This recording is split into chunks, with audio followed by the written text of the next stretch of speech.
నేను వసంత్. సో ప్రస్తుతానికి చంద్రబాబు నాయుడు ఎవరైతే 16 మంది ఎంపీలు గెలిచారో వాళ్ళతో పాటు ఒక కీలక సమావేశం ఏర్పాటు చేయడం జరిగింది. కొంతమంది ఢిల్లీలో ఉన్నారు, మరికొంతమంది చంద్రబాబు నాయుడు కలవడానికి చంద్రబాబు నాయుడు నివాసానికి రావడం కూడా జరుగుతుంది. ముఖ్యంగా మనం చూసుకున్నట్లయితే కేంద్రంలో మంత్రి పదవులు దాదాపుగా 4 నుంచి 5 తెలుగుదేశం పార్టీ ఆశిస్తున్న పరిస్థితిలో, ముఖ్యంగా ఇప్పుడు ఎన్డీఏ కూటమిలో చూసుకున్నట్లయితే బీజేపీ తర్వాత అతిపెద్ద సంఖ్య గెలిచిన పార్టీ ఏదైనా ఉందంటే అది తెలుగుదేశం పార్టీ. 16 మంది ఎంపీలతో కేంద్రంలో కొంతమేర కీలక పాత్ర పోషిస్తున్నట్లు కూడా ఎన్డీఏ కూటమిలో కీలక పాత్ర పోషిస్తున్నట్లు చాలా క్లియర్గా తెలుస్తోంది. ముఖ్యంగా మనం చూసుకున్నట్లయితే అంటే వారితో ఎలాంటి విభేదాలు పెట్టకుండా, ఎన్డీఏ కూటమితో కానీ బీజేపీ వాళ్ళతో కానీ ఎలాంటి విభేదాలు పెట్టుకోకుండా ఖచ్చితంగా వాళ్ళు ఏవి మంత్రి పదవులు ఇస్తారో అవే తీసుకోవాలి తప్ప మనం అవకాశం ఉంది కదా అని చెప్పేసి గట్టిగా వాళ్ళ మీద ప్రెజర్ చేయడానికి లేదు. ఎందుకంటే ఇప్పుడు రాష్ట్రానికి వాళ్ళ అవసరం ఎంతైనా చాలా ముఖ్యంగా ఉంది. ఎందుకంటే రాష్ట్రాన్ని డెవలప్ చేయాలి, కొంతమేర క్లిష్టమైన పరిస్థితుల్లో రాష్ట్రం ఉంది కాబట్టి నిధుల కోసమైనా సరే దేనికోసమైనా సరే రాష్ట్రంలో వాళ్ళ యొక్క అవసరం ఉంది కాబట్టి సో డెఫినెట్లీ వాళ్ళు ఇస్తానన్న తీసుకోవడం తప్ప మనం డిమాండ్ చేయడానికి లేదు. ముఖ్యంగా ఎందుకంటే రాష్ట్ర అవసరాల నిమిత్తమే మనం వ్యవహరించాలని చెప్పేసి కొంతమేర చంద్రబాబు నాయుడు ఈ యొక్క 16 మంది ఎవరైతే ఎంపీలు ఉన్నారో వాళ్ళతో పాటు కొంతమేర సమావేశం ఏర్పాటు చేయడం జరిగింది. ముఖ్యంగా ఈ సమావేశానికి అందరూ హాజరవుతున్న పరిస్థితి నెలకొంది.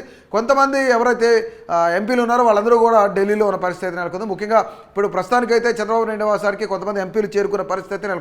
ముఖ్యంగా మనం చూసుకున్నట్లయితే మనం జరిగిన ఎన్నికల్లో దాదాపుగా 16 ఎంపీ స్థానాలు గెలిచిన తెలుగుదేశం పార్టీ ఎన్డీఏ కూటమిలో రెండవ పెద్ద పార్టీగా ఉందన్నమాట. మొదటగా బీజేపీ 240 స్థానాలు గెలుచుకోగా తర్వాతి స్థానంలో తెలుగుదేశం పార్టీ ఉంది కాబట్టి సో డెఫినెట్లీ 16 మంది ఎంపీల్లో కొంతమేర 4 నుంచి 5 స్థానాలు కేంద్ర మంత్రి పదవులు కావాలని చెప్పేసి ఎంపీలు అందరూ కూడా భావిస్తున్న పరిస్థితి నెలకొంది. ముఖ్యంగా మనం చూసుకున్నట్లయితే చంద్రబాబు నాయుడు ఎవరెవరికి ఏ శాఖ ఇవ్వాలి, ఎవరికి ఏం కావాలని చెప్పేసి కొంతమేర ఆరాధిస్తున్నట్లు కూడా సమాచారం అవుతుంది. ముఖ్యంగా మనం చూసుకున్నట్లయితే ఇక 16 మంది గెలిచిన ఎంపీ స్థానాల్లో ముఖ్యంగా శ్రీకాకుళం ఎంపీగా ఉన్న రామ్మోహన్ నాయుడు ఎవరైతే ఉన్నారో రామ్మోహన్ నాయుడికి మొదటి పేరుగా వినిపిస్తుంది. ముఖ్యంగా మనం చూసుకున్నట్లయితే ఇక వాళ్ళతో పాటుగా రెడ్డి సామాజిక వర్గానికి చెందిన నెల్లూరు ఎంపీ వేమిరెడ్డి పేరు కూడా చాలా గట్టిగా వినిపిస్తున్న పరిస్థితి నెలకొంది. వీళ్ళిద్దరు సీనియర్లు కాబట్టి కొంతమేర అక్కడ వీళ్ళిద్దరికీ మొదట అవకాశం ఇచ్చే పరిస్థితి నెలకొంది. ముఖ్యంగా సీనియారిటీ ప్రకారం అలాగే పార్టీకి కష్టపడి ఎవరైతే పనిచేస్తున్నారో వాళ్ళ ప్రకారం అట్ ద సేమ్ టైం వీళ్ళు రాష్ట్రానికి మంచి జరుగుతుంది, కేంద్రంలో ఉంటే కేంద్ర మంత్రి పదవులు ఉంటే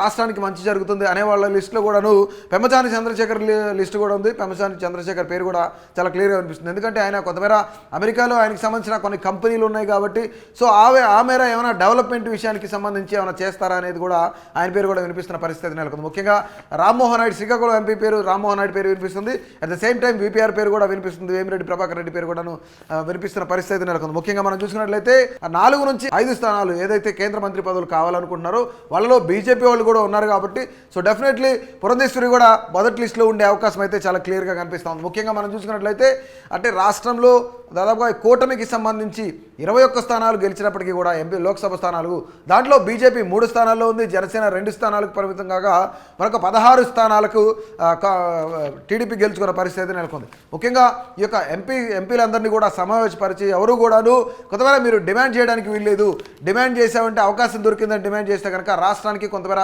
నష్టం కలిగే ఎంతైనా ఆ యొక్క కార్యక్రమం అయితే జరుగుతుంది. ముఖ్యంగా రాష్ట్రం క్లిష్ట పరిస్థితిలో ఉంది కాబట్టి రాష్ట్రాన్ని డెవలప్ చేయాలి కాబట్టి కేంద్రం నుంచి నిధులు రావాలి కాబట్టి సో కేంద్ర మంత్రి పదవులు ఎన్నిచ్చినా సరే అంటే మనం డిమాండ్ చేయకుండా మెడ మీద కత్తిపెట్టి ఖచ్చితంగా నాకు ఇది కావాలి అనే పరిస్థితి అయితే లేదు ఖచ్చితంగా. ఎందుకంటే ఆ కూటమిలో మనం కీలకంగా ఉన్నప్పటికీ కూడాను మన రాష్ట్ర పరిస్థితి బాగోలేదు కాబట్టి సో డెఫినెట్లీ వాళ్ళు ఎన్నైతే ఇస్తారో ఆ యొక్క మంత్రి పదవులు మాత్రమే తీసుకోవాలి, ఎవరు కూడా డిమాండ్ చేయడానికి వీల్లేదని చెప్పేసి కొంతమేర ఈ యొక్క మంత్రులందరికీ ఎంపీలందరికీ కూడాను చంద్రబాబు నాయుడు దిశానిర్దేశం చేస్తున్న పరిస్థితి నెలకొంది. ముఖ్యంగా మనం చూసినట్లయితే 16 స్థానాలు తెలుగుదేశం పార్టీ గెలుచుకుంది.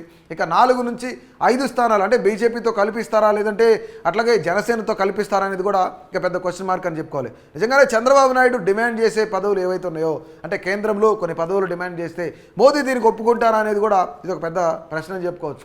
ముఖ్యంగా ఒకవేళ ఇక్కడ స్నేహభావంతోనే వెళ్ళాలి, డిమాండ్ అనేది లేదు అని చెప్పేసి మరొక పక్క చంద్రబాబు నాయుడు ఎంపీలకు దిశానిర్దేశం చేస్తున్న పరిస్థితి నెలకొంది. ముఖ్యంగా బీజేపీకి ఎన్ని కేంద్ర మంత్రి పదవులు వస్తాయి, అలాగే తెలుగుదేశం పార్టీ పరిస్థితి ఏంటి, అట్ ద సేమ్ టైం జనసేనకు అసలు కేంద్ర మంత్రి పదవి ఇస్తారా లేదా అనేది కూడా ముఖ్యంగా ప్రతి ఒక్కరు కూడా మీ యొక్క అభిప్రాయాన్ని తెలియజేయండి. Please subscribe to KTV Telugu. KTV Telugu. KTV Telugu. KTV Telugu. KTV Telugu. KTV Telugu channel.